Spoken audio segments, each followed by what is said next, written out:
Voici comment j'ai géré le célibat après 30 ans.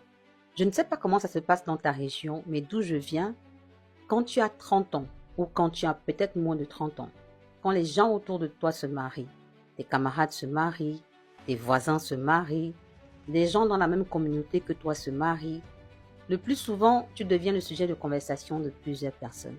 Et voici comment moi j'ai géré cette période de ma vie. Je mentionnerai ici 3 choses que j'ai faites pendant cette période de célibat. La première chose, j'ai décidé de fermer mes oreilles à tous ces naysayers. J'ai décidé de fermer mes oreilles à tous ces ragots et tous ces racontages, à tout ce qui se passait, tous ces gens, ces conversations que j'écoutais parfois. Elle a 30 ans, n'est pas encore mariée. Pourquoi? J'ai décidé de fermer mes oreilles. J'ai même décidé de fermer mes yeux à tous ces regards dédaigneux. J'ai fait comme si je ne voyais rien, je n'entendais rien.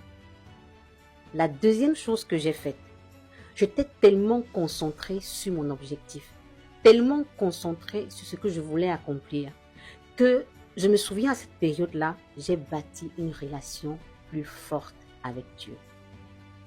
La troisième chose que j'ai faite, il y avait un sujet de prière que je faisais constamment.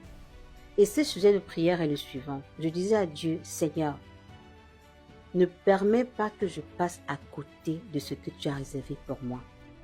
Si par mon comportement, je vais passer à côté de ce que tu as réservé pour moi, Père, amène-moi, même inconsciemment, à faire ce que tu voudrais que je fasse. Et je peux témoigner que ce sujet de prière m'a beaucoup aidé. Et le Seigneur, par sa grâce, m'a amené à faire des choses qu'il voudrait que je fasse au moment où il a voulu que je les fasse. Et pour ça, je lui rends grâce.